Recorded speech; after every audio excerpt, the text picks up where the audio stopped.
From downtown Detroit, Local 4 Live starts right now. Thank you for joining us for Local 4 Live. I'm Will Jones in for Nick Monticelli. Good morning to everyone watching on Click on Detroit, Local 4 Plus, and streaming on YouTube. And good morning to those listening to us on the go thanks to the Click On app. We have a lot to talk about in our next 2 hours. Overnight, Hurricane Melissa made landfall in Cuba, slamming the island with powerful winds and heavy rain after moving on from Jamaica. We're taking you there live for a look at the damage and talking about where the storm is headed next. And you're looking live at Capitol Hill as the government shutdown drags on. SNAP benefits are expected to run out in days. We're having a conversation about how food banks are preparing for a new wave of families that need help. Plus, Breast Cancer Awareness Month is coming to a close, and our Rhonda Walker has an important message for women who may be putting off their mammograms. Let's get a check of your top news headlines this Wednesday, starting with Hurricane Melissa.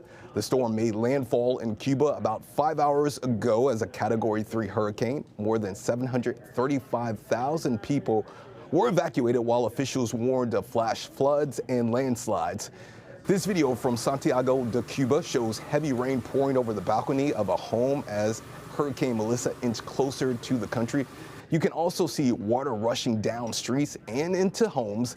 Damaging winds and life-threatening storm surge are among the biggest threats. Jamaica is now cleaning up and assessing the damage from the storm. At least 7 hurricane-related deaths have been reported across the Caribbean. That's 3 in Jamaica, 3 more in Haiti, and 1 in the Dominican Republic. The storm stranded people like Peter and Dahlia Kong, who were visiting from the U.S. It's been very scary, especially just the wait leading up to it because of how slow it was moving. Like just the wait to know that something catastrophic might be coming and just taking so slow. And, you know, we got a bunch of little babies with us. We got 5 kids under 5. So we were very, very scared about, you know, the little ones. Jamaica's prime minister is vowing to rebuild from the widespread infrastructure damage that's left hundreds of thousands without power. Emergency services are working to clear out the debris. Here's what one Jamaican official had to say about the impact. Jamaica has gone through what I can call one of its worst periods. Our infrastructure has been severely compromised. St. Elizabeth is the breadbasket of the country, and that has taken a beating. The entire Jamaica has felt the brunt of Melissa. The storm is also expected to cause heavy rain in the southeast of Bahamas with 5 to 10 inches and flooding possible. Forewarned meteorologist Ashley Bearsey will be in shortly to track Melissa's path. Let's move now to Capitol Hill, where there are still no signs of a deal to reopen the federal government. Senators failed to pass a government funding bill for the 13th time as the shutdown enters day 29. The vote fell mostly along party lines, failing to reach the 60-vote threshold. Thousands of government workers and aid recipients are bearing the brunt of it. Furloughed federal workers are struggling without checks they've earned. I'm simply a federal worker trying to do a job and bring home a paycheck for my family. My utilities come, they're due.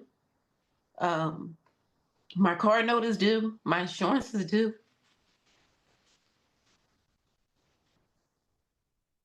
It's hard. A judge indefinitely blocked the Trump administration's plans to lay off over 4,000 workers amid the shutdown. The shutdown is also expected to affect hundreds of thousands of people in Michigan this weekend. On Saturday, the government is pausing SNAP, the program that gives aid to low-income families to buy food. That affects 42 million people across the country. Here in Michigan, 13% of homes, about 1.5 million people, rely on SNAP benefits. About 43% are families with children, and 36% are families with older adults or people with disabilities. Michigan House Democrats are proposing a $900 million emergency plan to keep SNAP benefits going. The proposal would use lapsed project dollars to create a temporary SNAP fund to backfill lost federal dollars while the state seeks a long-term solution. According to a memo by the USDA, Michigan would not be reimbursed by the federal government if state dollars are used to continue SNAP benefits. Michigan is among 25 states suing the Department of Agriculture to keep the benefits going. They argue the USDA should use contingency funds appropriated by Congress to keep the program running, but the Trump administration says it's not allowed to use contingency funds to cover benefits. They're doing everything they can legally and with the capacity that they have available to them to try and make this, I think, as painless as possible. But there is a point at which they don't have that capacity anymore. And I think we've reached that point. Stop playing politics with America's hungry children, veterans, the disabled, seniors. Get back to the negotiating table. Open up the government and fund SNAP in November. And now food banks are preparing for an influx of people. To talk about this, we're joined now by Dr. Phil Knight, the Executive Director of the Food Bank Council of Michigan. Thank you for joining us, Dr. Knight. It's my pleasure. Thanks for having me. First, give us a sense of what your organization does. So we're the state association for the 7 Feeding America food banks that serve all of Michigan's counties, and they do that through a network of some 3,000 different pantries, so we're able to cover the state. How concerned are you about the impact of the SNAP benefits program being paused? We're very concerned. All the food banks are gearing up for what we would see to be an influx over the next few weeks. SNAP, of course, is a program that furnishes for every meal that food banks provide. SNAP will do 7 to 9 meals. So it's impossible for us to scale charity to this level. And I think it's really important to manage these expectations that when we unplug SNAP out of the community and out of the economy, and we plug the charitable food network in, such as food banks, that's not a quid pro quo. We just can't scale that. We'll do all we can, but we just can't scale to that level.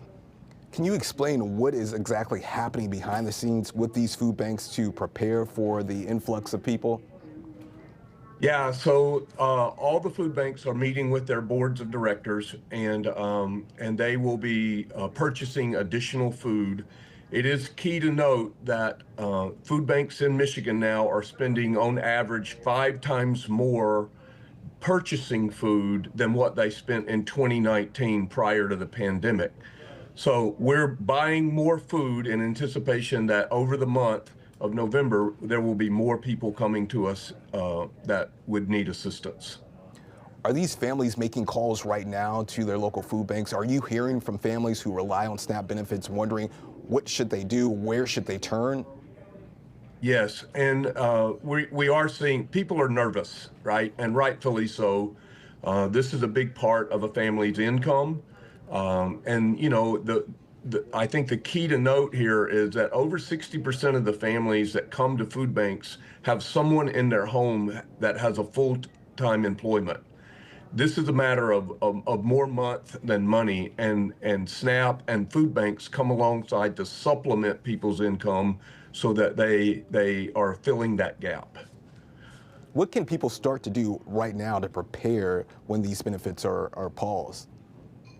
So the state government, Department of Education, and the Department of Health and Human Services have put on their website to call 211 for food assistance. Look at the Food Bank Council's website, our website, to find your local food bank, and on those websites also are where to find food. So all of that is happening, but I just have to emphasize that we know the community will come alongside of us. We know and believe that state government will come alongside of us as well, and we'll all try to fill this gap. But it's a pretty big gap that this program, the lack of this program coming into the Michigan economy and into families' homes will leave. Are you worried that some families, some parents, caregivers will become desperate and turn to other avenues to feed their families? Yeah, it's always a concern. You know, I've had the privilege to live all over this world, and I've seen people become desperate and you're going to do what you have to do to feed your families for sure. So we don't want anything to come to that level. We want to be able to be prepared for this, and particularly if we can get the answer to this thing is for the government to open. But at the same time, we understand that there are many factors that are flowing into this conversation in Washington, D.C. that affects the families that we serve. My final question for you, what would you say to lawmakers right now as this government shutdown continues? Well, we would love to see SNAP funded for November. That would take a lot of stress off of the charitable food network. We're here to supplement. We're not here to substitute. And so I just have to manage that expectation on our network. So I would say there's a lot to talk about here, but I think that holding people hostage on food benefits are breaking this promise that we would come alongside of you and provide these food benefits. That's not how we want to be as a people or as a country. All right, I appreciate your insight and thank you for joining us this morning. Take care. My pleasure. Thank you. If you are someone or you know someone who relies on SNAP benefits, then pull out your phone and snap the QR code at the bottom left of your screen. It will take you to clickondetroit.com. We made a list of resources we found throughout Metro Detroit that could help if SNAP is paused come November 1st. We're kicking off an exciting countdown today here at Local 4. Let's take you live to Milan, where the Winter Olympics will kick off in 100 days. Up next, you'll hear from a Michigan Olympian and an Olympic legend who's coming out of retirement as they prepare to go for gold.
The countdown is on. We're now just 100 days away from the Winter Olympics. Some of the greatest athletes in the world are looking for gold in the Italian Alps and the rinks, arenas, and stadiums of Milan and Cortina.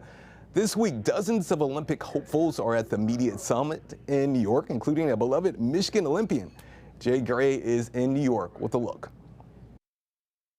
Hey there, good morning. Just behind us here, the Today Show Plaza, which has been transformed this morning into a little slice of Milan and Cortina, celebrating the Winter Games, the athletes who hope to represent Team USA, and the party that Italy is getting ready to throw. The quiet in Milan the calm of Cortina will, in just 100 days, give way to the crowds and chaos of the 2026 Olympics. To know that we're 100 days away from it is incredibly exciting. It's a great moment. These Winter Games wide open after COVID restrictions locked down Beijing 4 years ago. I feel like Milan will be a completely different experience and kind of feel like a first Olympics in a way. Finishing touches underway on venues across the region. Italian organizers say everything will be finished on time, including the toboggan and bobsled runs, which Olympic officials, worried about the track's delayed construction close to a year ago, had threatened to move to another country. This week, 60 or so Olympic hopefuls gathering for a media summit in New York with hopes of representing Team USA in Italy. It means everything to me. For Lindsey Vonn, the woman widely considered the greatest American skier of all time, the mountains of Cortina represent another shot at history. I'm really excited. Coming out of retirement after knee replacement surgery, the 41-year-old says she won't be content with just making the team.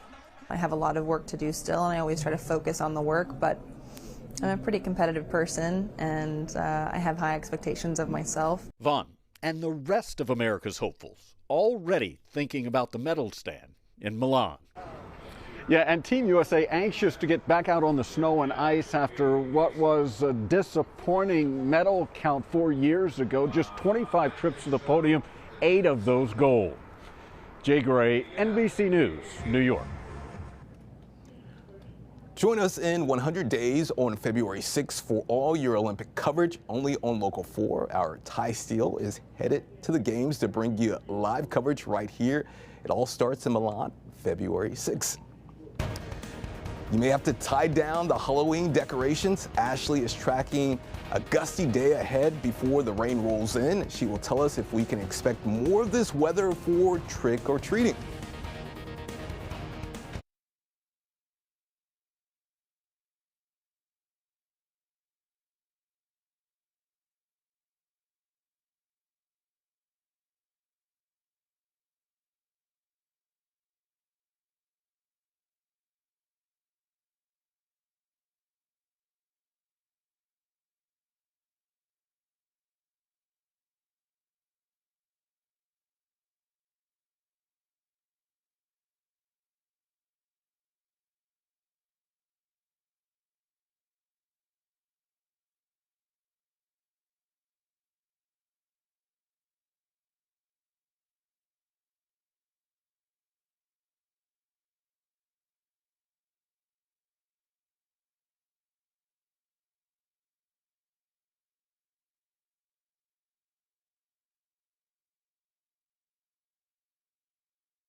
Let's bring in forewarner meteorologist Ashley Barrissey as she continues to keep an eye on our Halloween forecast. Ashley, I have to ask, do you have a Halloween costume already picked out?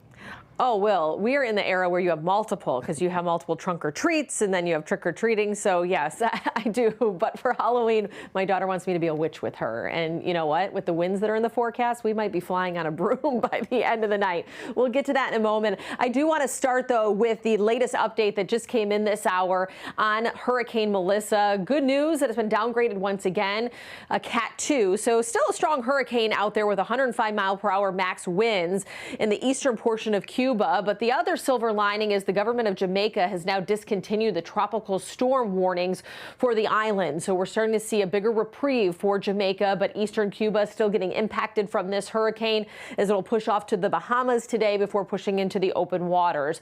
And so as we look at the scale here, 105-mile-per-hour sustained winds puts us on the stronger side of that Cat 2, but you have to remember that it was not that long ago, just about 24 hours ago, that we were talking about this being one of the strongest hurricanes coming out of the Atlantic basin with sustained winds at 185 miles per hour, so a very strong Cat 5 when it made landfall in Jamaica yesterday. But right now, moving to the northeast at 14 miles per hour, so as it continues to weaken, the movement begins to pick up. And so as the day rolls on, especially by mid to later afternoon, this will be pushing through the islands of the Bahamas and then going into the open waters of the Atlantic. So that's the latest on that tropical tracker. But let's bring it back closer to home, given that we are now just less than 48 hours out from Halloween, and we'll get to that forecast. It's otherwise going to be a sunny and seasonal day. We'll have some clouds mixing in, but you will get a mix of sun and clouds and temperatures in the 50s. Still on the breezy side today before the rain chances build back in for your Thursday.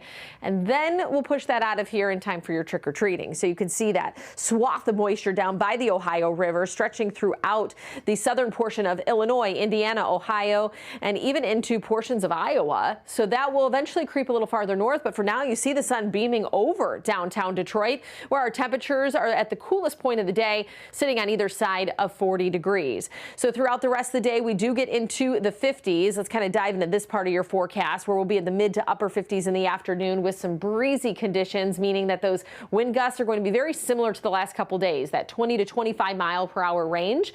So take a close look at those outdoor decorations and make sure nothing has flown away, because the lighter decorations could be impacted by the winds today. Heading out to LCA tonight, Pistons are back at home in action against the Magic. Tip-off 7 o'clock. So if you're grabbing a bite to eat downtown, plan for 50s, and we'll have a little bit of sunshine still before sunset, but then we have those clouds mixing in, upper 40s when you're walking to your car after the game. You'll want that extra layer. You'll want the umbrella tomorrow as rain chances build back into the forecast, becoming more widespread as the day rolls on, but then more isolated as we head into the weekend, and looking promising for Friday. But there will be one weather condition that we're going to have to kind of keep a close eye out for on Halloween, and we'll get to that in just a second. But here's the timeline of the rain. After midnight, if you're down into Monroe, you're likely getting the rain first, and it will continue to brush the east side throughout the morning. So our northwestern community is probably not seeing this till well into the afternoon and evening, but it will begin to lift to the northwest, becoming moderate to heavy at times. Around 6 o'clock, you start to see how this begins to break. Midnight, you might still have a shower lingering, but a lot of this starts to peel back off to the east by the time we get to daybreak on Friday, and that's keeping us dry for Halloween. In fact, we'll get some sunshine by the afternoon. We'll get into the mid-50s, so we're rebounding with temperatures, because tomorrow we're right around 50, but we get back in the mid-50s Friday, but winds will be picking up. So it'll overall be a cool and breezy Halloween. And I don't even know if breezy is the right word. Some howling winds, because those wind gusts will be close to 30 miles per hour. So hold on to the witches' hats, because we will have the strongest winds of the week on Friday for Halloween. But hey, at least we're dodging the rain for trick-or-treating. Fall foliage, though, right now, latest report coming in from Explore Fall has us at peak for most of southeastern Michigan. And I'll tell you what, between the wind and the rain, most of southeast Michigan will be past peak going into next week. So that 7-day forecast keeping us in the 50s, though we dip below average, low 50s this weekend. Overnight lows on the cool side in the 30s. We have rain possibly arriving late Sunday going into Monday, but really the takeaway for the weekend, set those clocks back as you go into Saturday night, Sunday morning. We're going to fall back and get an extra hour of sleep this weekend. All right. Thank you, Ashley. With only 2 days left in Breast Cancer Awareness Month, our Rhonda Walker has an important message for anyone putting off their mammograms. We'll have that after a news update next.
I'm Will Jones with a Local 4 update. In a matter of minutes, the Detroit mother charged in connection to a stabbing at her daughter's school will be in court. LaCara Parks is accused of giving her 13-year-old daughter a pocket knife, who then used it to hurt another student at Gompers Elementary Middle School.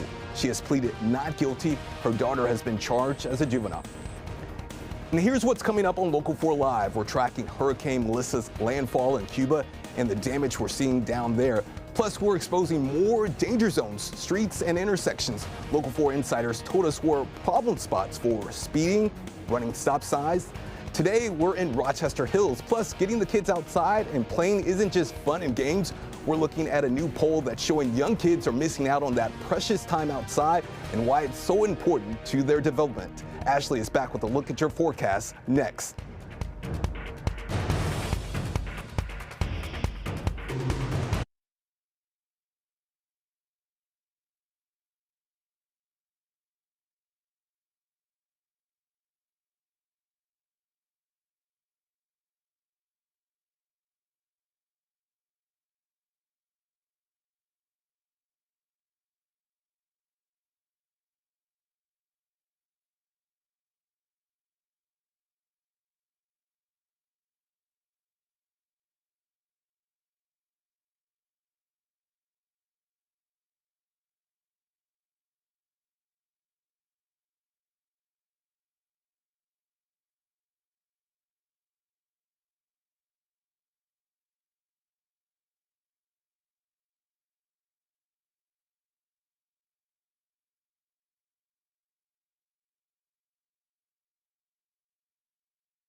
From downtown Detroit, Local 4 Live starts right now. Welcome back to Local 4 Live. I'm Will Jones in for Nick Monticelli. We start this half hour with an important reminder on the final days of this Breast Cancer Awareness Month. Mammograms save lives, essentially. 1 in 8 women are going to have breast cancer. So if it's not you, it's going to be your sister, your aunt, your cousin. The whole goal is to find breast cancers before their symptoms, before they can spread, and that can really help us treat them. And then you can, continue living your life without having aggressive treatment. Our Wanda Walker is issuing a challenge for everyone overdue on getting screened, just like she was. She wants everyone to make a mammogram appointment, and she's taking us along to show us just how fast and easy it is to get this potentially life-saving care. What's your message to people like me? Get your mammogram. The problem with breast cancer is most often it's no symptoms, right? No one has any symptoms until it kind of spreads. So every October, it's a call for action to not only learn about your risk, but also the benefits of early detection. And the best tool is an annual mammogram. But like many of us, I lapsed for years. I think it's important what you said to find it before you have symptoms. This is our one real screening option that we have is mammograms. And coming annually is important. So radiologists like Dr. Camila Skalski at Karmanos Cancer Institute can meticulously analyze tiny changes. And I compare it to all the mammograms you've had before, and I kind of try to find any small difference, right? So I'm trying to pick up those cancers that you won't feel, you don't see. If you don't come for a couple years, there is the potential for a cancer to grow during that time. Dr. Skalski says, make it an event every year. And that's exactly what I challenge ladies who may have lapsed at an annual breast cancer awareness event I moderated for Detroit City Councilwoman Mary Waters, a breast cancer survivor. And I also made the appeal to Local 4 viewers. Challenging 20 other women and men to join me to get their free breast cancer screening exam. An event hosted by the Detroit Health Department. Had a really busy clinic and every appointment spot has been filled. Dozens of women showed up to get tested. I usually get one every year, yearly. So you're a good patient. Yeah, get it done. Even men, I did have a guy in my family that had male breast cancers. Thank you. Yep. Can I give you a hug? Yes. At the health department, we want to make sure that resources are available to everyone. And we know Detroiters are losing coverage right now, but that should not impact their ability to come to the health department to get free resources. What made me come, I was overdue on my mammogram as well. I had mine last year, and I was watching the news, 4 o'clock news, and I saw you mention it, and I said, I'm going to go. I do feel better. I learned a little more. I'm older. I'm actually 64, but it's still important to have it. Yeah. I've had breast cancer in my family. So there's no reason to be nervous. No reason at all. It's a free, quick, and easy clinical breast screening exam at the Detroit Health Department. I'm gonna check for pain, any lumps, swelling, or discomfort. After just a few painless minutes, All dressed? Yep. All right, you can follow me this way. Okay. And we will get your mammogram appointment scheduled with Karmanos. through a partnership with Karmanos Cancer Institute, we also got on-the-spot appointments for mammograms. We're really appreciative of our partnership with iDecide and the City of Detroit because they come together with us for events that we have at Karmanos, and we come to them and support their events. And it's great for the community to know to think of Karmanos for screening and prevention. No doctor's order needed, and partnerships to help if you don't have insurance. Hi, Miss Walker? Yes. Hi, my name's Kylie. I'll be doing your mammogram today. Okay. Have you ever had a mammogram before? I have. You'll be standing for the exam facing the machine, and I'll be compressing your breast to take 4 images. Shouldn't be too painful. If it is, just please let me know. I'm not here to hurt you. I'm here to help you. After the exam, you'll be able to leave. You'll get your results in the mail in about 2 to 3 weeks. Your doctor gets them in a week. All right, Miss Walker, you're all set for today. Thank you. You're welcome. Here's a little More breast gifts? Yes, a little goodie bag for Breast Cancer Month. Thank you. You're welcome. I did not experience any pain. It literally took like 5 minutes and not really much discomfort either. That's good to hear. It's so quick at the end of the day, right? It takes, what, 5 minutes? Yeah. 4 quick images. Go with a group of friends, take your aunt, take your sister, just go together, come in, get it done, and then you're done for a year.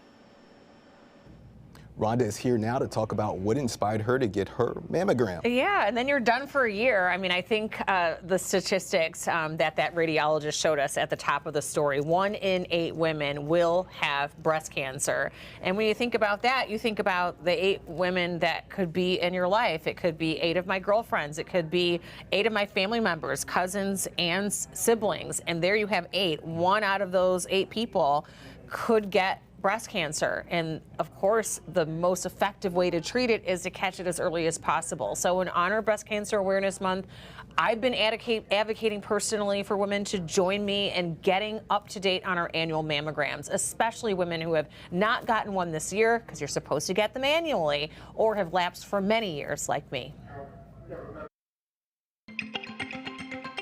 I was inspired to do this after moderating a panel at a breast cancer awareness event hosted by Detroit City Councilwoman and breast cancer survivor Mary Waters. How many years a survivor?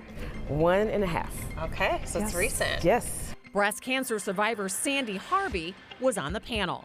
What stood out to me about your story is that you felt completely healthy and had no symptoms. Absolutely. I felt fine, no symptoms, blood work was normal. And no family history of breast cancer, like me.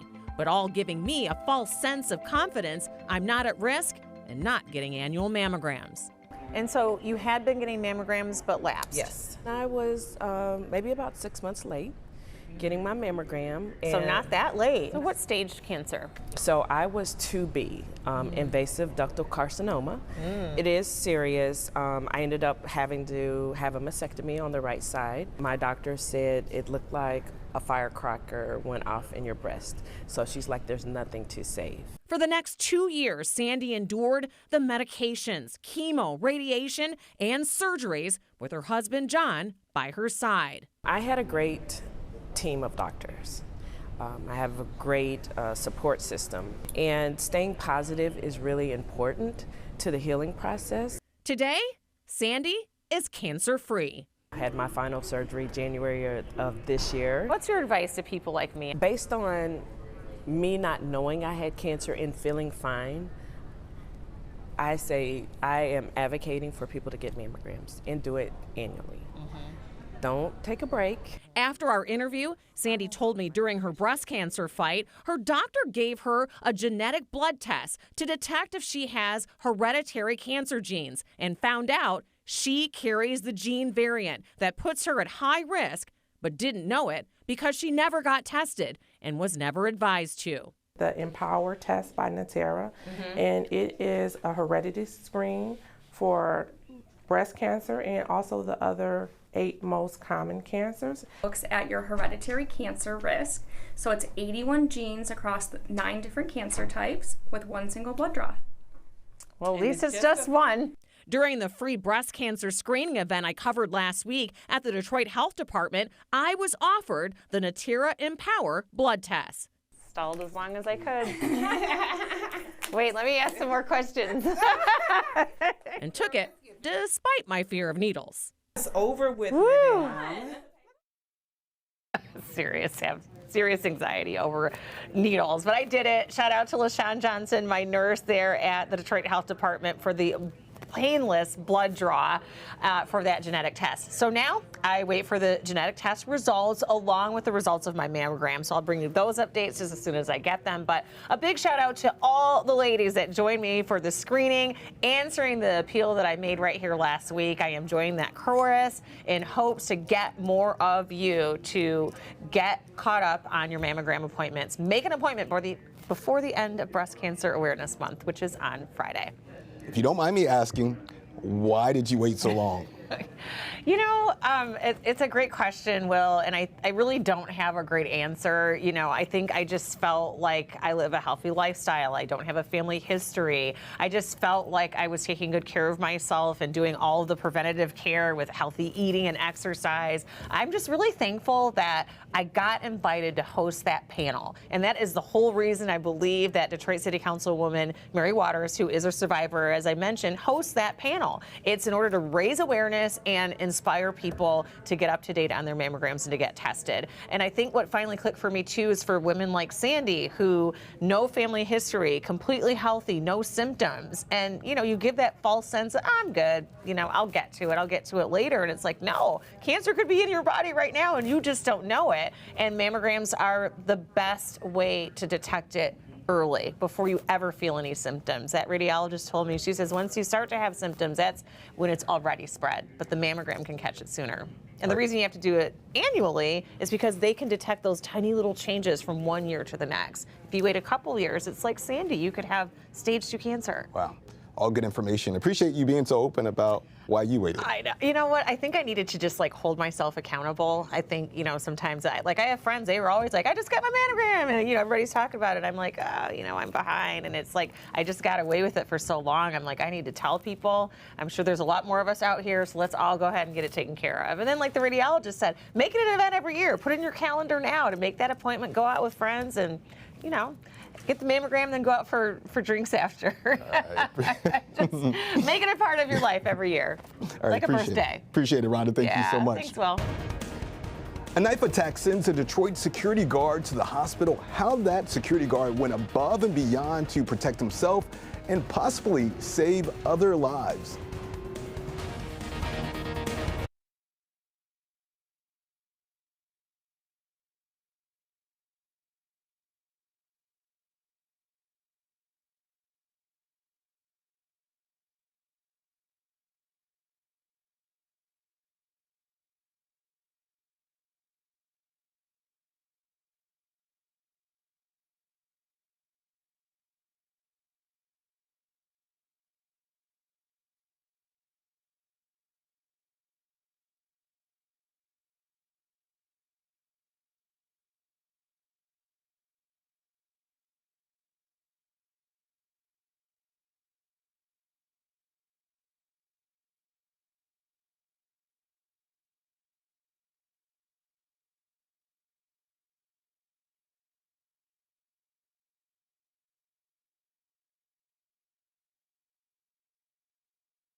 Let's get to more of your news headlines. Southfield police are looking for 2 people involved in a shootout at the BP gas station near 10 Mile and Southfield Road. 2 innocent bystanders were hit. Police believe the shooters knew one another. If you know anything, call Southfield Police.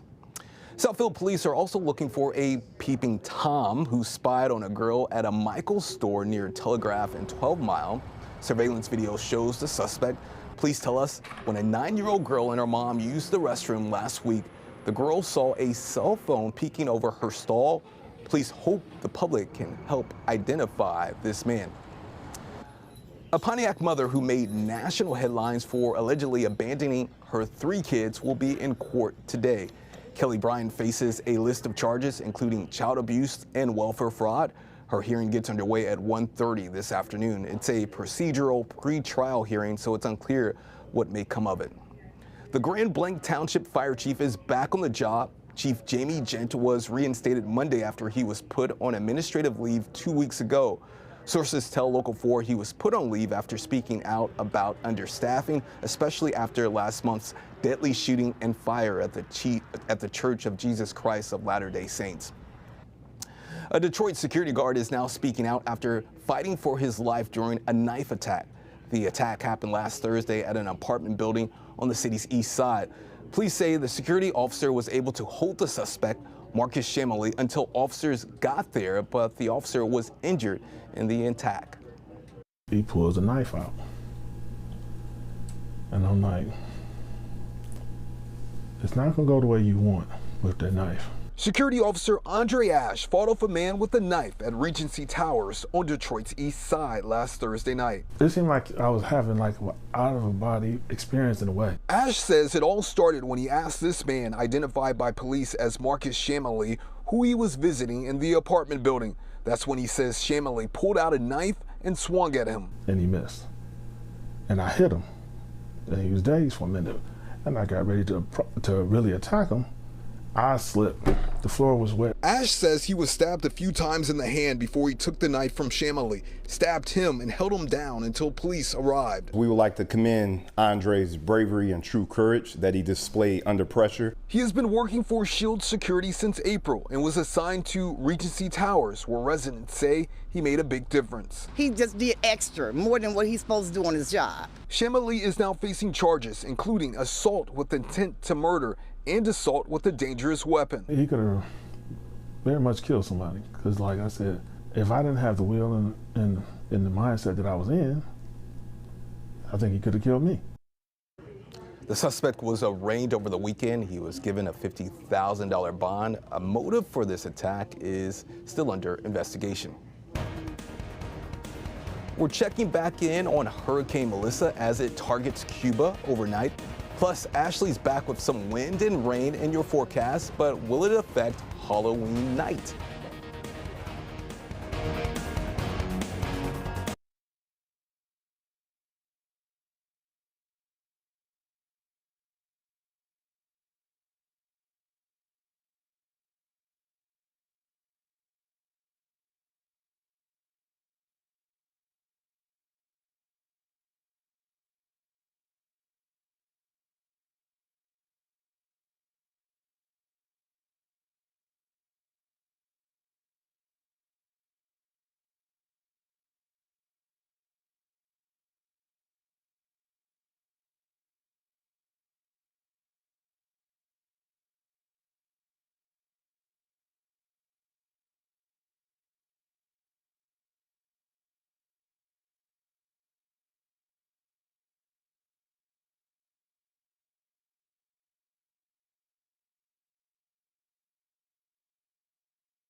We're back with another look at Hurricane Melissa as it moves up to southeast Bahamas. The storm made landfall in Cuba as a Category 3, which is considered extremely dangerous.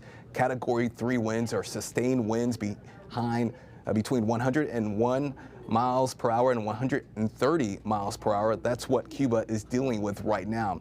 In Jamaica, Melissa made landfall as a Category 5 storm with 185 miles per hour winds. The massive scale of the destruction quickly became clear, with extensive damage reported across southwestern Jamaica. Schools, homes, and hospitals all affected by the hurricane.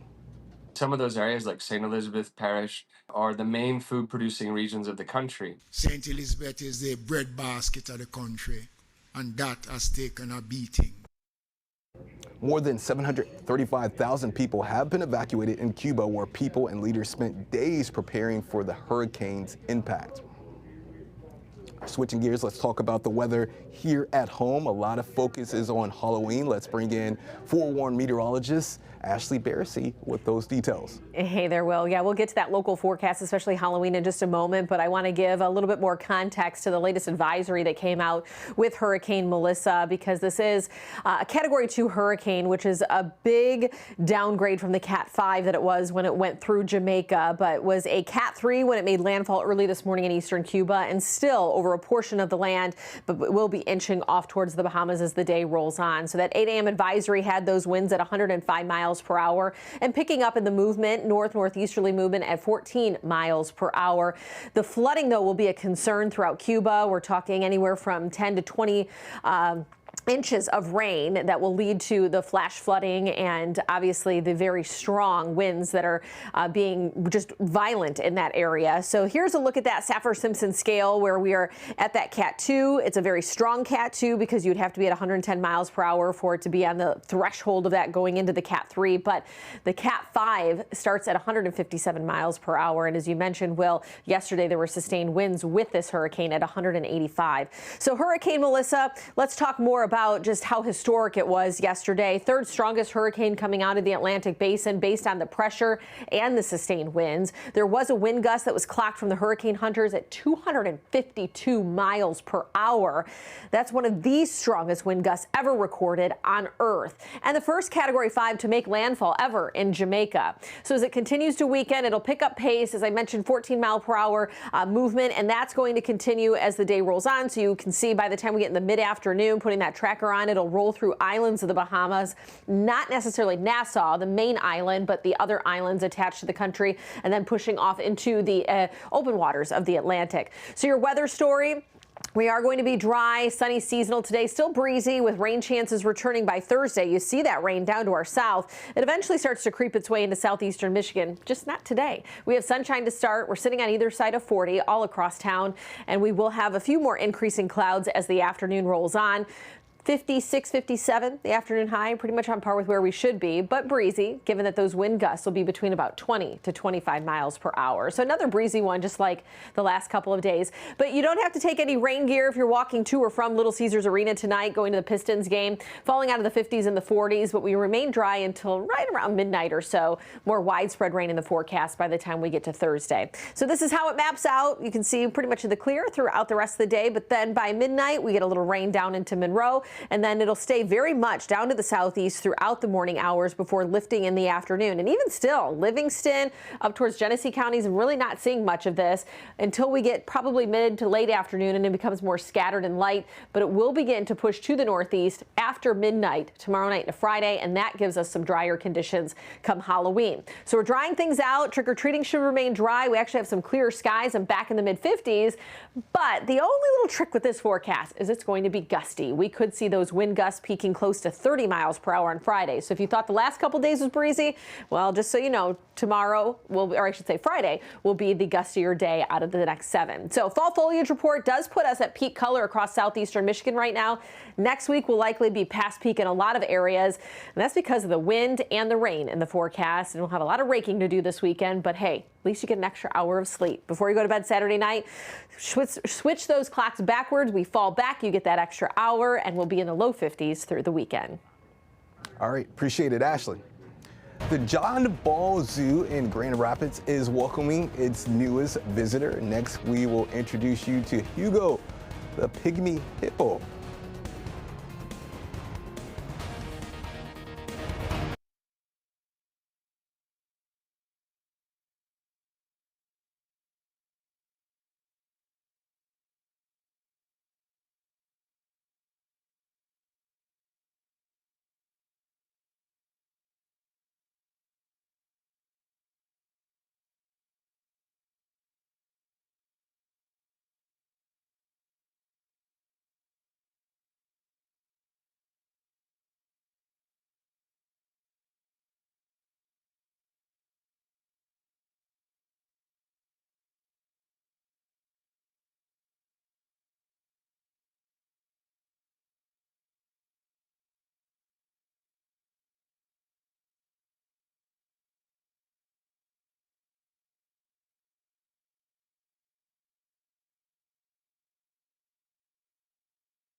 Welcome back. Let's take a look at some things happening around Metro Detroit. Dearborn Heights is hosting a trunk or treat party tonight. It's in the police department's parking lot on Michigan Avenue on the corner of Beach Daly. It goes from 5:30 to 7:30 tonight. The St. Clair Shores Police Department has a message to check their kids' Halloween candy. The department posted this on Facebook saying after Sunday's Halloween fun fest, we found that the St. Clair Shores firefighters were sneaking job applications into the bags along with candy. The application asks 2 questions. Do you like to take naps? And can you play softball? We can assume the application is to recruit a few rested and athletic neighbors. A company that turns old car parts into things you wear is coming to downtown Detroit. Pingree Detroit is opening its first store on November 11th. It'll be located at 22 West Columbia Street near the Fox Theater. The store will offer bags, shoes, and accessories made from upcycled automotive materials. The store will also have a street viewable workshop so customers can watch products being made on certain days. That's very cool. The John Ball Zoo in Grand Rapids has a new resident, and he's meeting the public for the first time. Meet Hugo, the zoo's first ever 2-month-old pygmy hippo. Members have been getting a sneak peek. Hugo and his mom Penelope will be on view from 10:30 a.m. to close until November 1st. That's when the zoo will invite the wider public into the habitat. The zoo says the preview allows the hippos a chance to adjust to the amount of people coming through. The zoo notes visibility can vary since pygmy hippos are nocturnal. Much more coming up in our next hour of news here on Local 4 Plus. Are your kids spending enough time playing outside? What a new poll out of the University of Michigan is revealing about a child's development. And we're waiting on a decision on interest rates today. We'll take you live to the opening of the stock market to see how Wall Street is reacting to the possibility of another rate cut. Plus, as the playoffs begin for high school football, we're unveiling our final ranking of the best teams in the state. More news and weather in our next half hour, or our next hour, I should say. Stay with us.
From downtown Detroit, Local 4 Live starts right now.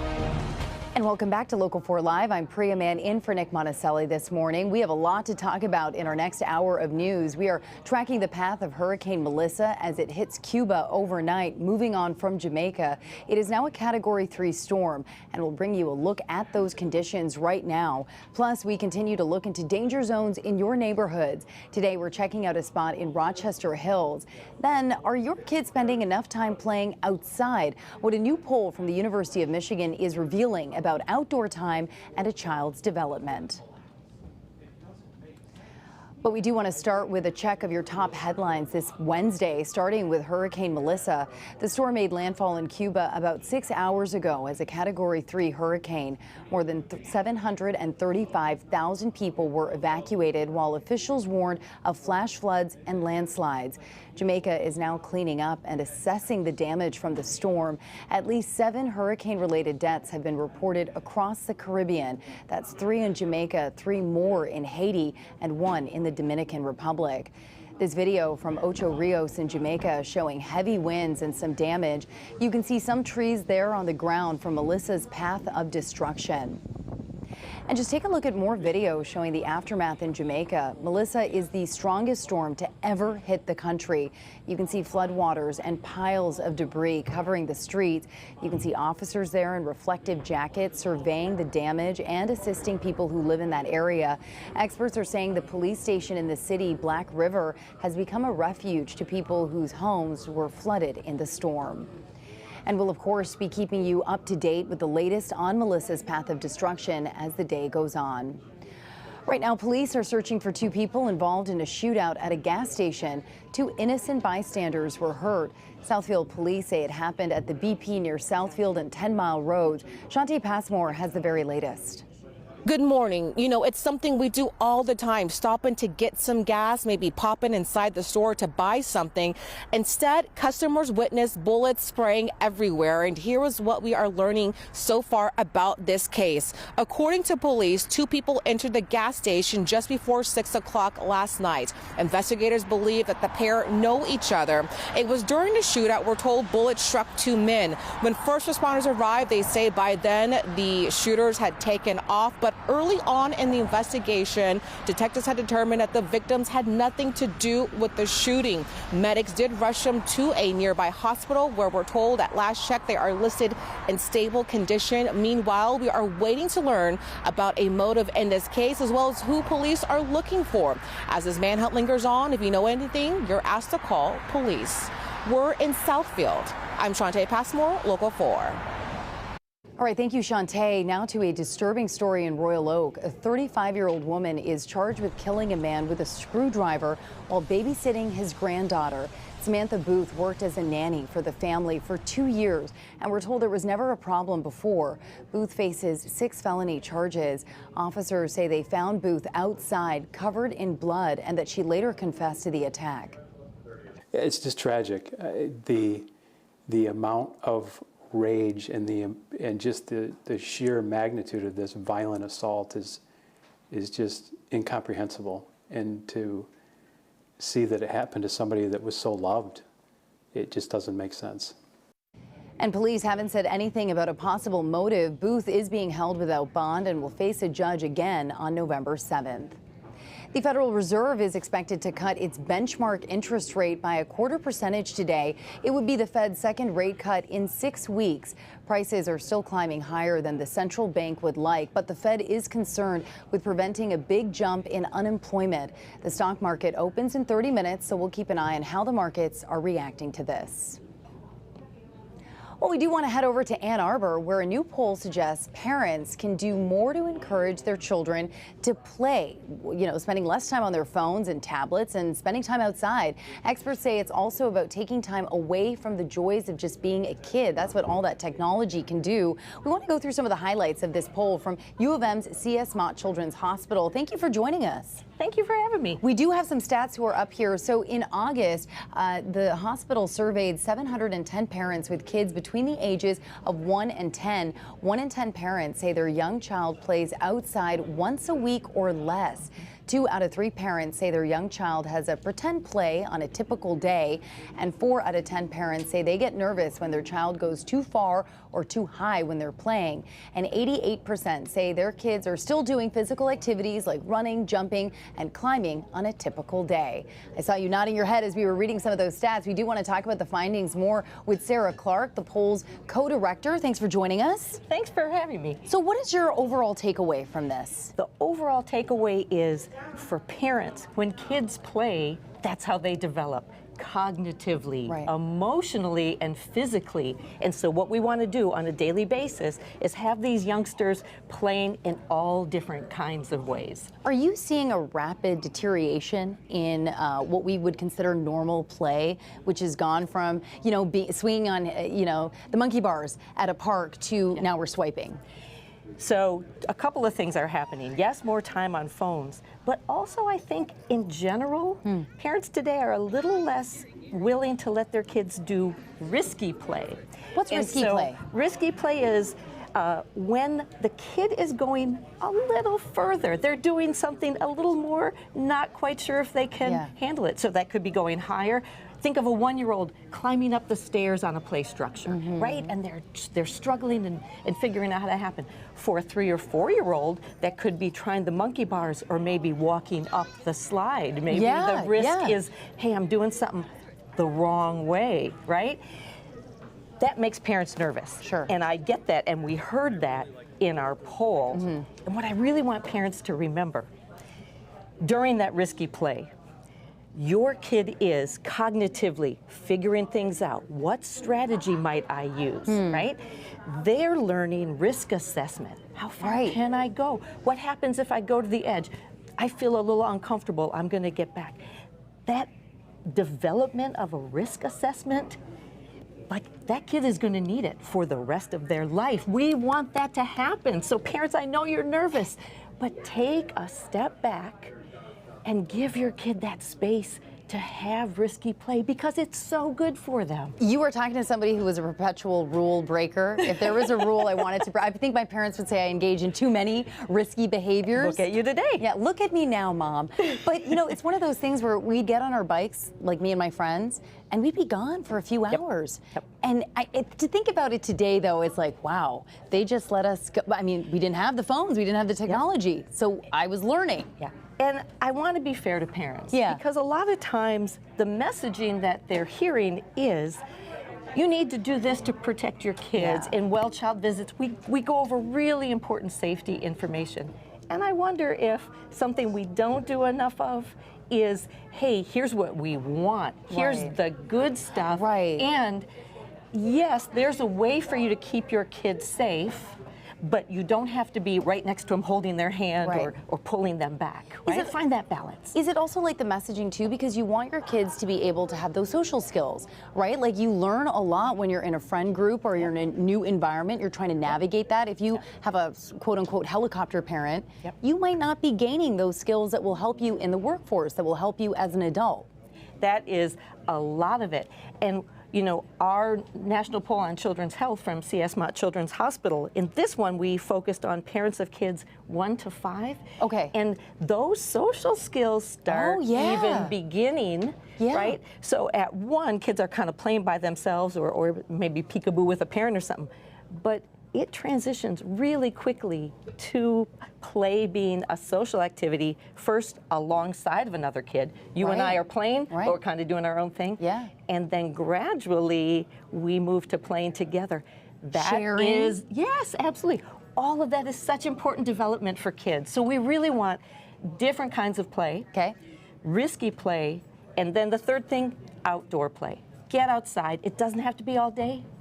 It can be leave 15 minutes early for an appointment, stop at a park a couple blocks away and walk in. So you get that outside time, you get that appreciation of nature, you get that expansiveness. Right? So if you're a little kid and you're used to being inside the house, something magic happens when you go outside because now all of a sudden our possibilities are limitless. That goes along with that risky play.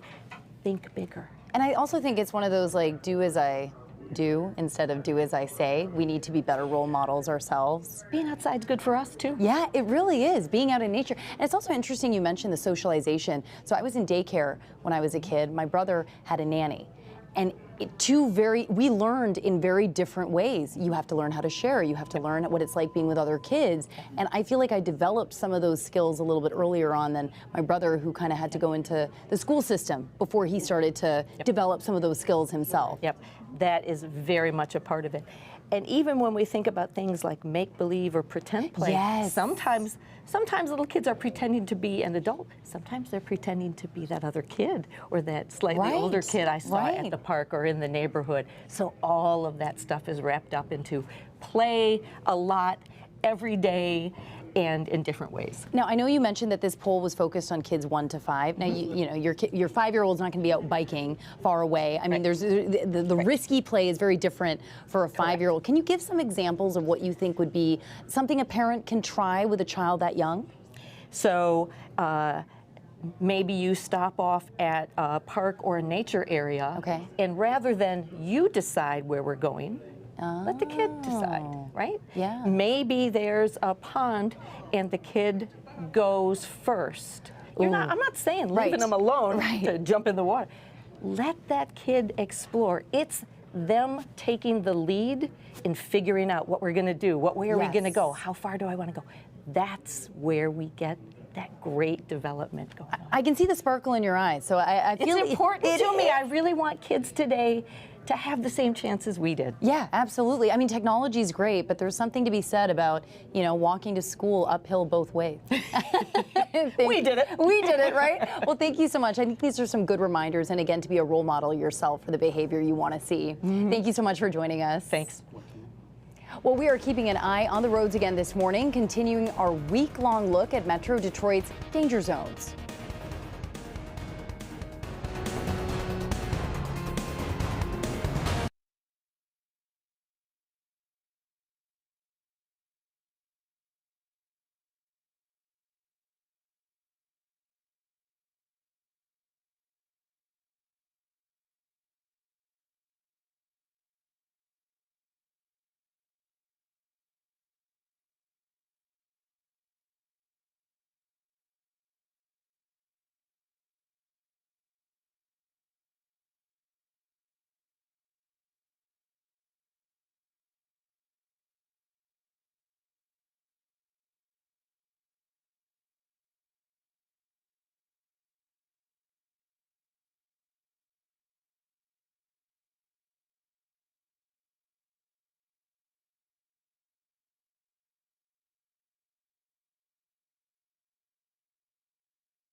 One, two, check, check.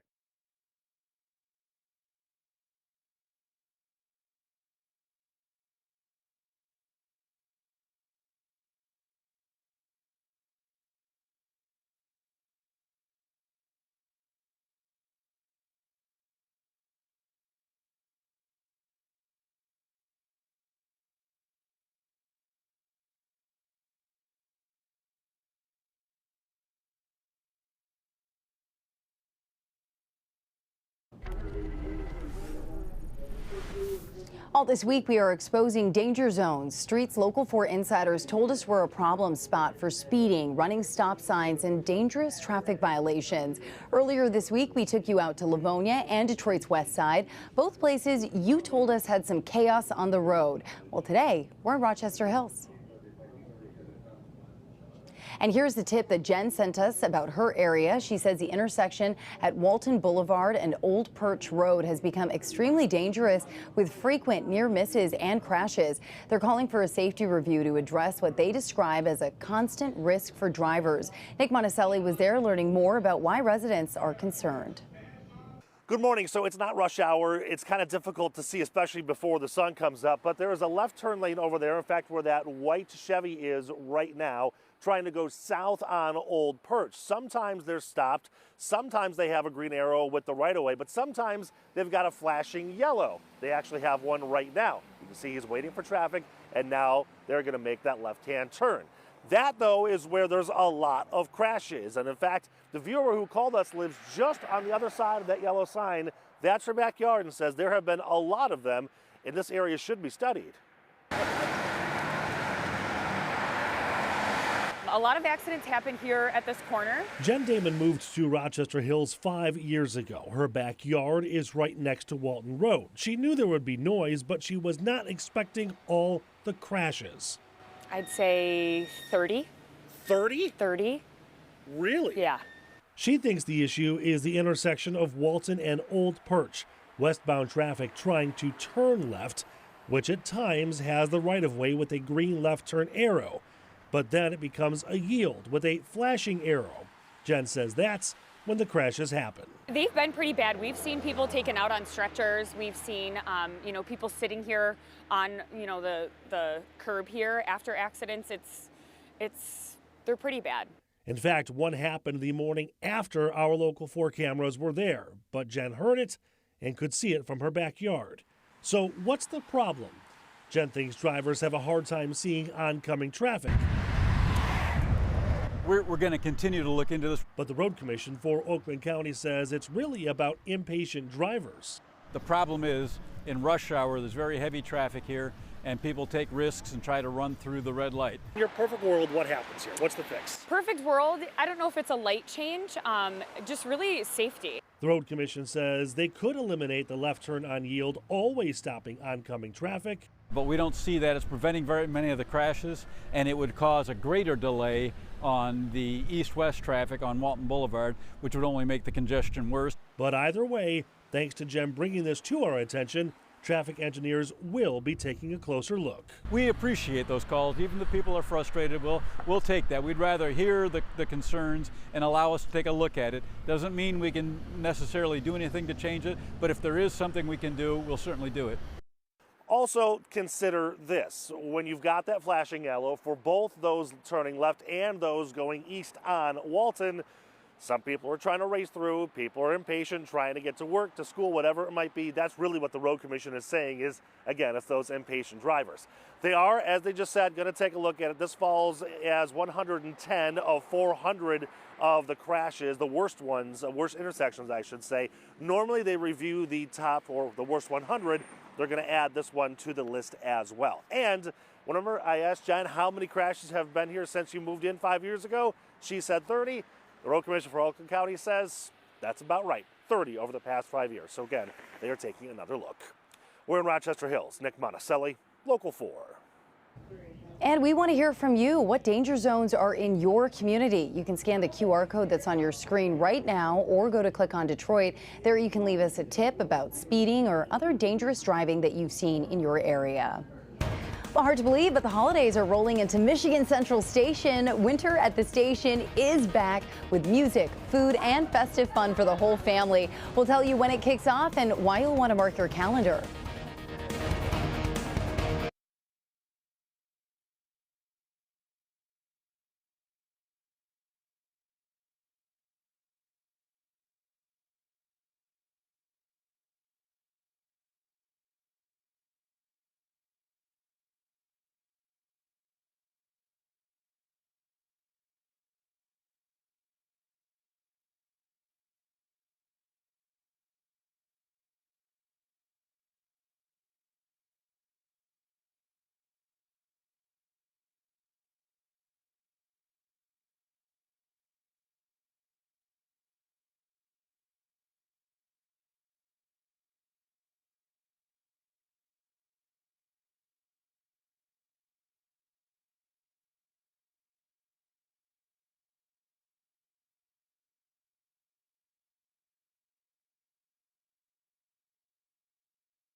Let's head to Michigan Central Station, where the holiday season is getting a big celebration with the return of Winter at the Station.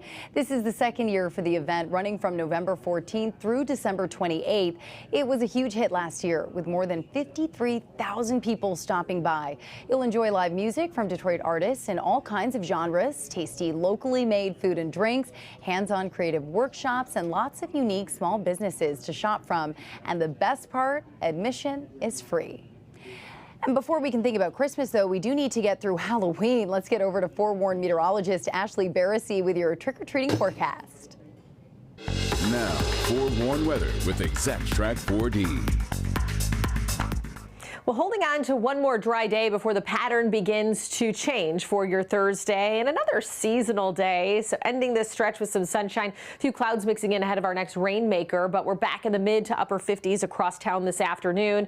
And so we will have partly cloudy skies turning a little more cloudy through the overnight as rain likely arrives after midnight. But keep a close eye on those Halloween decorations. I've been saying it for a couple days. I know that some of our inflatable decorations or the lightweight stuff, those little lightweight tombstones, get tumbled over with wind gusts around 20 to 25 miles per hour. So the Halloween decor could be in jeopardy with these winds once again this afternoon, but just as long as you keep a close eye on it, we should be okay. If you are heading to LCA tonight, well, you don't have to take any rain gear because, like I said, the rain will arrive after midnight. However, by the time you walk home or walk to your car after the game, 47 degrees will be the temperature as you're leaving LCA. So you'll need that extra layer, but we will have increasing cloud cover while you're inside LCA. Rain chances become a little more widespread for your Thursday. Starts on the east side, then becomes a little more widespread to the west as we head throughout the day. We'll map it out for you in just a moment. Holding on to a few isolated chances as we go into the weekend and early next week. But I'll tell you what, Halloween is shaping up to be pretty dry, but there will be one weather condition that could make it a little tricky as you are trick-or-treating. So clouds and radar forecast, you see that we're dry all the way through the rest of your Wednesday, and then heading into Thursday, that's when we start to see the rain pushing in. So from Grosse Ile down through Monroe County is likely where we start to see that creep in first through the overnight, and we'll have it lifting a little farther north for the morning rush hour drive with maybe some moderate to heavier showers closer to the state line. But notice for the first part of your morning, if you're up into Oakland County, Livingston, Lapeer, you're probably dodging some of this for the first part of the day, but it'll continue to lift a little bit to the northwest and become a little heavier on the east side in the mid-afternoon hours, and then I would say more steady light rain into the evening. And so the latest model pulling all of this out of here by about midnight, Thursday going into Friday, which shapes up for a drier Halloween forecast. And we'll rebound in temperatures a little bit. Tomorrow we're only around 50, but we should get back into the mid-50s heading into Halloween. However, it's going to be breezy. I'm calling for howling Halloween winds. Hold on to the witches' hats because we could see those wind gusts around 30 miles per hour heading into Halloween. So that's going to be the only tricky part of that forecast. So we stay breezy throughout the rest of the work week, rounding out October. But then the winds die down a little bit this weekend before picking back up early next week. We're getting a new fall foliage report putting most of southeastern Michigan at peak and most of lower Michigan. But a week from now, we're going to see bigger changes. So past peak into the thumb and up north. But for the southeastern counties closer to Monroe, Wayne County, we will have maybe still a little bit more color for one more week. But between the wind and the rain, a lot of that color I think will be on the ground and you'll be raking it up. So 7-day forecast puts us in the 50s for the next stretch of 7 days with those overnight lows a bit cooler in the 30s. Also worth mentioning, we fall back this weekend, so you're going to set those clocks back Saturday night before you go to bed and you get an extra hour of sleep heading into Sunday. All right, thank you, Ash. Well, just 100 days until the Winter Olympics returns to Europe with Milan and Cortina set to host. We'll show you what makes these games one of a kind, including a first for the opening ceremony.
Holiday shopping could be trouble as Amazon looks to cut 14,000 jobs as it shifts toward AI and at the same time pouring money overseas. The company announced it will invest more than $5 billion in South Korea on top of a prior $4 billion pledge to build AI data centers for Amazon Web Services. That comes after an AWS outage happened earlier this month, knocking large parts of the internet offline. Mortgage rates are dropping again, and that's giving both home buyers and homeowners a reason to call their lenders. The average rate for a 30-year fixed mortgage fell to 6.3% last week, the lowest since last September. The dip helped push overall mortgage applications up more than 7%. Economists say lower rates are pushing more people back to fixed loans and encouraging bigger refinances, with average loan sizes nearly $400,000. Well, 100 days from today, the Winter Games will be getting underway in Milan and Cortina. The games run February 6th through the 22nd. It's the first Winter Games in Europe since Italy staged them in Turin in 2006. The opening ceremony takes place February 6th at Milan's San Siro Soccer Stadium. The Olympic flame will be lit in ancient Olympia, Greece, next month. For the first time, there will be 2 Olympic cauldrons, one in Milan and one in Cortina, about 250 miles apart. And starting February 6th, Local 4's Ty Steele will be live from the Winter Games in Italy, giving us live reports. All of your Olympic coverage will be here only on Local 4. And when we're back, President Trump is set to wrap up his Asia trip with a high-stakes meeting on deck. What he's set to talk about in his sit-down with China's president as trade tensions linger.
From downtown Detroit, Local 4 Live starts right now.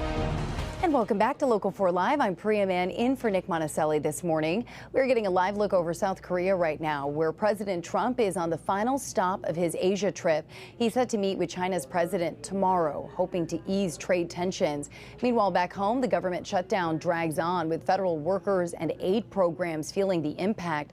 NBC's Tracy Wilkins has more from Washington. Day 29 of the shutdown, and Congress still doesn't have a deal, and the world is watching as President Trump prepares to talk trade and government relations with China's president.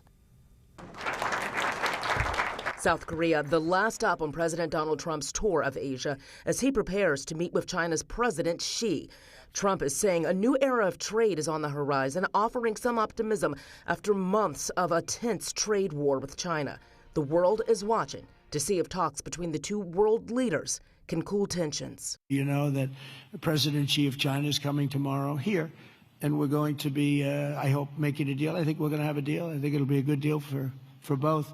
But in the U.S., the government is far from a deal that will end the government shutdown. The motion upon reconsideration is not agreed to. The Senate failed to advance a Republican-backed funding bill yesterday as we enter day 29 Both parties continue the blame game. And so 42 million people are going to suffer because they're playing political games. 25 states and the District of Columbia are suing the administration to prevent SNAP food benefits from running out this week, arguing that the USDA is legally required to keep using emergency funds. I challenge Republicans to support use of contingency funds for SNAP benefits. What Donald Trump is doing, and Republicans in Congress are supporting him, is making this shutdown as cruel and painful as possible. This as furloughed federal workers struggle without the checks they earned. I'm simply a federal worker trying to do a job and bring home a paycheck for my family. My utilities come, they're due. My car note is due. My insurance is due.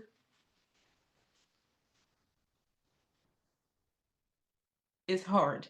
Back over to President Trump's Asia trip, he hinted to reporters that he would have liked to have a conversation with North Korean leader Kim Jong-un and was willing to extend his trip in Asia to do so. President Trump now confirming that the two will not meet, saying we'll have other visits. Trump made history during his first administration, being the first U.S. president to step foot in North Korea. In Washington, I'm Tracy Wilkins, NBC News. All right, thank you, Tracy. This weekend, hundreds of thousands of people in Michigan will start to feel the impact of the government shutdown. On Saturday, the government is pausing SNAP, the program that gives aid to low-income families to buy food. That affects 42 million people across the country. Here in Michigan, 13% of homes, about 1.5 million people, rely on SNAP benefits.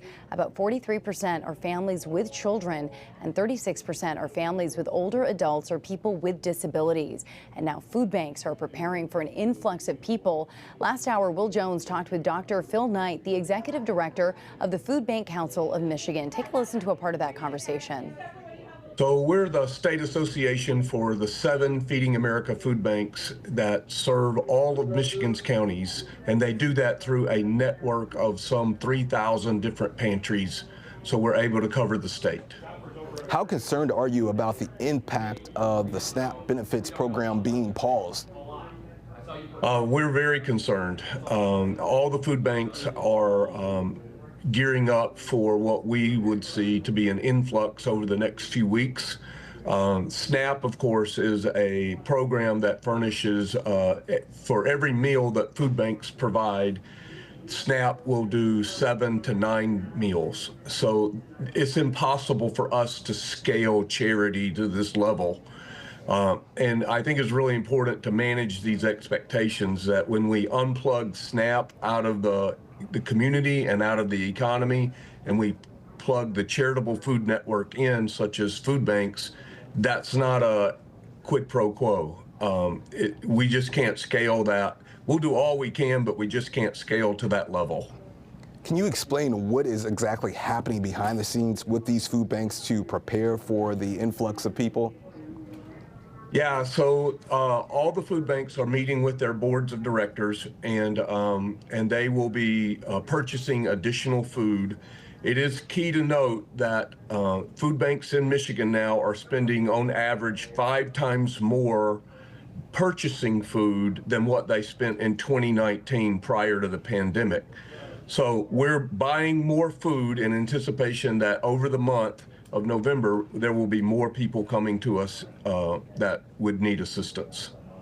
Are these families making calls right now to their local food banks? Are you hearing from families who rely on SNAP benefits wondering what should they do, where should they turn? Yes, and we are seeing people are nervous, right? And rightfully so. This is a big part of a family's income. And, you know, I think the key to note here is that over 60% of the families that come to food banks have someone in their home that has a full-time employment.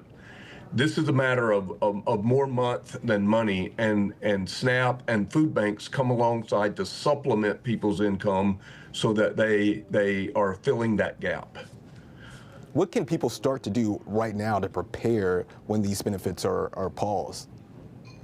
So the state government, Department of Education, and the Department of Health and Human Services have put on their website to call 211 for food assistance. Look at the Food Bank Council's website, our website, to find your local food bank, and on those websites also are where to find food.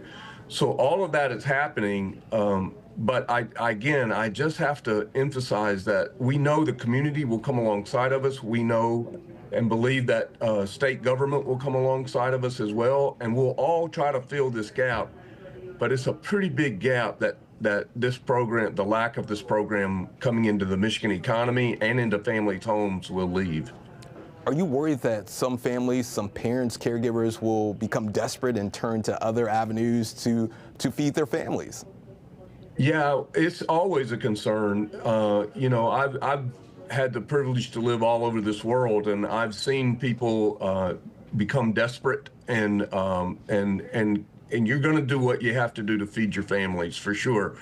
And so we don't want anything to come to that level. We want to be able to be prepared for this, and particularly if we can get the answer to this thing is for the government to open. But at the same time, we understand that there are many factors that are flowing into this conversation in Washington, D.C. that affects the families that we serve.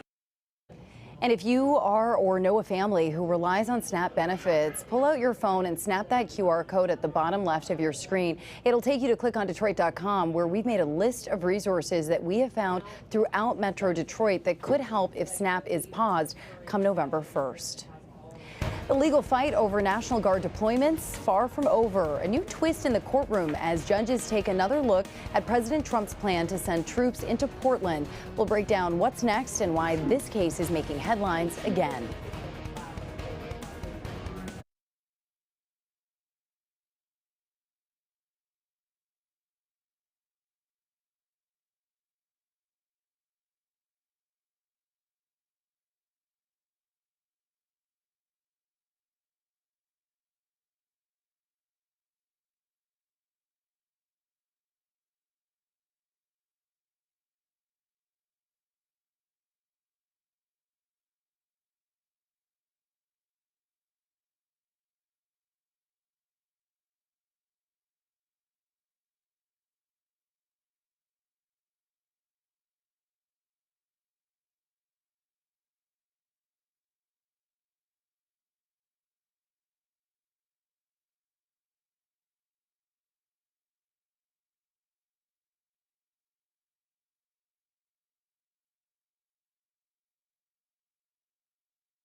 Police in Southfield are looking for a man accused of spying on a child inside a store bathroom. Surveillance video shows the suspect. Investigators say it happened last week at a Michael's near Telegraph and 12 Mile.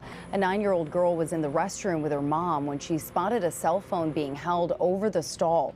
Police are asking for help from anyone who might know this man. The Grand Blanc Township Fire Chief is back on the job. Chief Jamie Gent was reinstated Monday after he was put on administrative leave 2 weeks ago. Sources tell Local 4 he was put on leave after speaking up about understaffing, especially after last month's deadly shooting and fire at the Church of Jesus Christ of Latter-day Saints. The city of Detroit and its police department are changing the rules for releasing body camera and dash cam video. City council voted to require a 30-day deadline to make videos public. It only applies to cases where someone went to the hospital. The city says people in the videos will know before they are public. If the video shows someone who died, the family will also be notified. Heading to Gaza now, where more than 100 people are dead after new rounds of Israeli strikes. The attacks mark the deadliest day since the ceasefire brokered by President Trump began. Israel launched the strikes after accusing Hamas of killing an Israeli soldier and staging the discovery of a hostage's body. Gaza officials call the situation, quote, catastrophic, with hospitals overwhelmed and supplies running out. Israel says the ceasefire will continue, but it will, quote, respond forcefully to any new attacks. Getting a live look at Portland right now, where the battle over National Guard deployments isn't over yet. The Ninth Circuit Court of Appeals is taking another look at its own ruling that would have allowed President Trump to send troops into the city. For now, a lower court order blocking that deployment still stands. Oregon officials sued after the administration announced plans to send 200 guardsmen. The Justice Department admits it overstated the number of federal agents already on the ground, saying earlier figures were wrong. The case is now headed for a full rehearing before 11 judges. Hurricane Melissa hangs over Cuba today, making landfall just a few hours ago and moving slowly to inflict maximum damage. We're tracking the path of the storm to show you where it's heading next.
Taking a live look at the Bahamas and Cuba right now, where Hurricane Melissa made landfall earlier this morning as an extremely dangerous Category 3 hurricane. This after the storm devastated Jamaica as one of the strongest Atlantic hurricanes in history.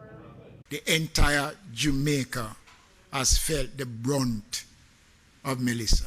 Hurricane Melissa is being called the storm of the century after slamming into Jamaica with devastating effects Tuesday as one of the strongest Atlantic hurricanes in history. Jamaica has gone through what I can call one of its worst periods. Melissa made landfall as a Category 5 storm with 185-mile-per-hour winds. The massive scale of the destruction quickly became clear, with extensive damage reported across southwestern Jamaica. Schools, homes, and hospitals all affected by the hurricane. Some of those areas, like St. Elizabeth Parish, are the main food-producing regions of the country. St. Elizabeth is the breadbasket of the country, and that has taken a beating. Officials said hundreds of thousands of people on the island were left without power after tearing across Jamaica. Hurricane Melissa barreled over the Caribbean toward Cuba. Storm surge along the southeast Cuban coast 8 to 12 feet above normal tide levels. And again, dangerous major hurricane force winds expected across portions of southeastern Cuba. And we do want to get a check of the forecast with forewarned meteorologist Ashley Barassi. Hey, Ash. Now, forewarned weather with Exact Track 4D. Well, holding on to one more dry day before the pattern begins to change for your Thursday and another seasonal day. So ending this stretch with some sunshine, a few clouds mixing in ahead of our next rainmaker, but we're back in the mid to upper 50s across town this afternoon. And so we will have partly cloudy skies turning a little more cloudy through the overnight as rain likely arrives after midnight. But keep a close eye on those Halloween decorations. I've been saying it for a couple days. I know that some of our inflatable decorations or the lightweight stuff, those little lightweight tombstones, get tumbled over with wind gusts around 20 to 25 miles per hour. So the Halloween decor could be in jeopardy with these winds once again this afternoon, but just as long as you keep a close eye on it, we should be okay. If you are heading to LCA tonight, well, you don't have to take any rain gear because, like I said, the rain will arrive after midnight. However, by the time you walk home or walk to your car after the game, 47 degrees will be the temperature as you're leaving LCA. So you'll need that extra layer, but we will have increasing cloud cover while you're inside LCA. Rain chances become a little more widespread for your Thursday.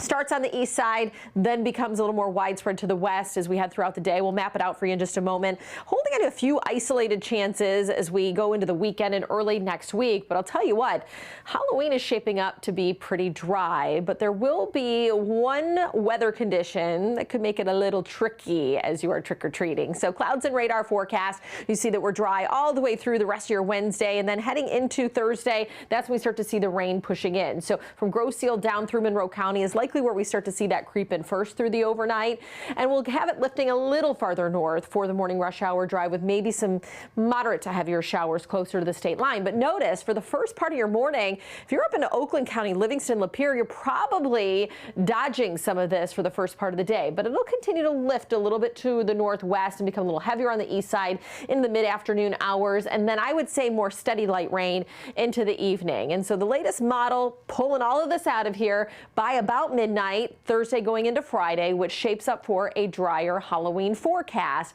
And we'll rebound in temperatures a little bit. Tomorrow we're only around 50, but we should get back into the mid-50s heading into Halloween. However, it's going to be breezy. I'm calling for howling Halloween winds. Hold on to the witches' hats because we could see those wind gusts around 30 miles per hour heading into Halloween. So that's going to be the only tricky part of that forecast. So we stay breezy throughout the rest of the work week, rounding out October. But then the winds die down a little bit this weekend before picking back up early next week. We're getting a new fall foliage report putting most of southeastern Michigan at peak and most of lower Michigan. But a week from now, we're going to see bigger changes. So past peak into the thumb and up north. But for the southeastern counties closer to Monroe, Wayne County, we will have maybe still a little bit more color for one more week. But between the wind and the rain, a lot of that color I think will be on the ground and you'll be raking it up. So 7-day forecast puts us in the 50s for the next stretch of 7 days with those overnight lows a bit cooler in the 30s. Also worth mentioning, we fall back this weekend, so you're going to set those clocks back Saturday night before you go to bed and you get an extra hour of sleep heading into Sunday.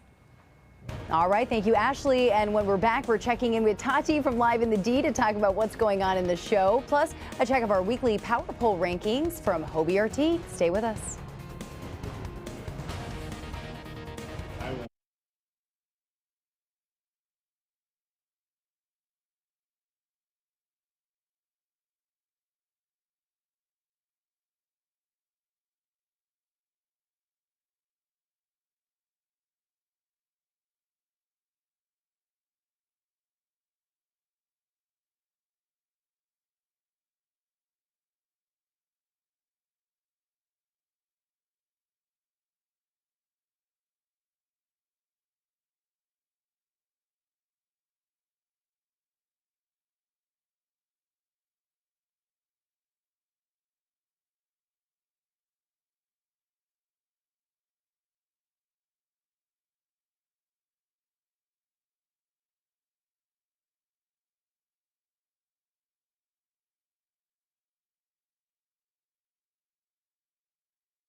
We're entering playoff time for high school football, and today we're unveiling our final rankings in our weekly power poll. We put this together with our partners at State Champs. Here's Hobie Artigue.